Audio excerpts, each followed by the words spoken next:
Today I'm going to show you how I make Caribbean style coconut rice and peas. To make this even more coconutty, I'm going to cook the rice in some coconut butter. Saute some onions, a couple sprigs of thyme, allspice berries, then the rice. Let this toast up for just a couple minutes. Then add equal parts coconut milk and water.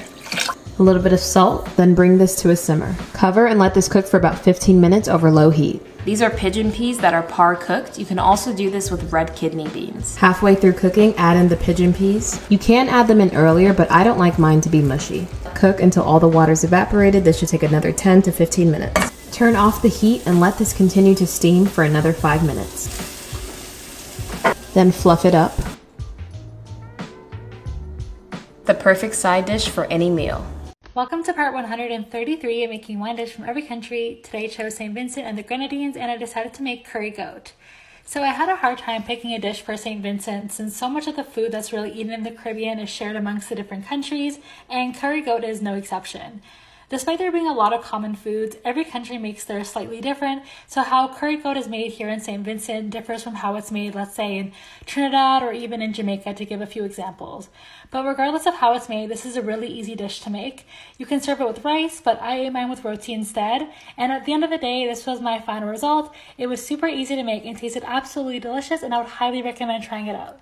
Today we're cooking Jamaican beef patties. Start by dicing onion, ginger, scotch bonnet chilies, garlic and spring onions. Drop into a blender along with all-purpose onion powder, garlic powder, paprika, thyme and lightly process. Fry over a medium heat and once fragrant, combine with beef mince. Season with salt, black pepper and browning, which will give it sweetness and the desired colour. Follow up with panko breadcrumbs, beef stock and corn flour, mixing well after each. Simmer until silky thick before allowing to cool. For the pastry, combine flour, salt, baking powder, sugar and for that signature colour, turmeric and curry powder. Crush cold shortening and butter into the mix, keeping both as cold as possible. Pour in cold buttermilk before kneading together and refrigerating for half an hour. Roll to a thin sheet and fold in on itself before again rolling out, repeating no less than 3 times. These layers of fat will create flakes when cooked. Cut around a plate for the shape. Spoon in the beef filling and egg wash the edge before pinching shut with a fork. Egg wash the top and 20 to 30 minutes later at 200 degrees, boom, patty flakes in your shoes. Just like that, you've got Jamaican beef patties.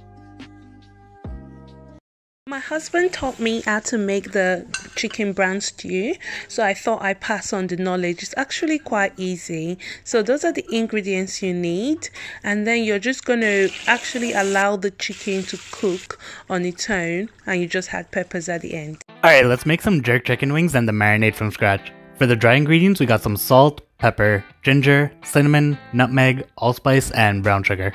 For the fresh ingredients, we got some onions, scallions, garlic, habanero pepper, and some thyme. Pop everything into a blender and add a bit of soy sauce and a little bit of vinegar, then slowly blitz it while making sure that it doesn't become too liquidy. Now pour the marinade over the chicken, and this part isn't traditional, but I'm going in with some liquid smoke because normally I would barbecue these, but this is what outside looks like where I live right now, so that's not happening. So yeah, massage the marinade into the meat really well, then cover it and let it marinate in the fridge for at least an hour or overnight.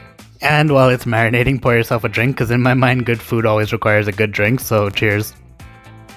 When you're ready to cook, bring the wings up to room temp, then place them on a wire rack and bake them at 375 degrees for about 15 minutes per side. And there you have these incredible jerk chicken wings. Cheers. Hey guys, how are you doing? Today I am making oxtails and beef short ribs in the Instant Pot. These are my ingredients that I'll be using today, and these are them cut up. I'll be adding them to the beef to let it sit into a marinade. I'm just showing you the cuts that I have, and I'm searing them on the cast iron skillet to get a nice caramelization on them. Look how beautiful those are. And then I'll be adding them to the Instant Pot and let it cook for about 45 minutes on pressure, and they are done. This is the finished product. Let's make some breadfruit taco shells. Get a large breadfruit, peel and slice thin large circles from the sides so that you don't get the seed. Fold into a taco shell, secure with a toothpick, and fry it like this or submerge into a deep fryer. Add your fillings and enjoy.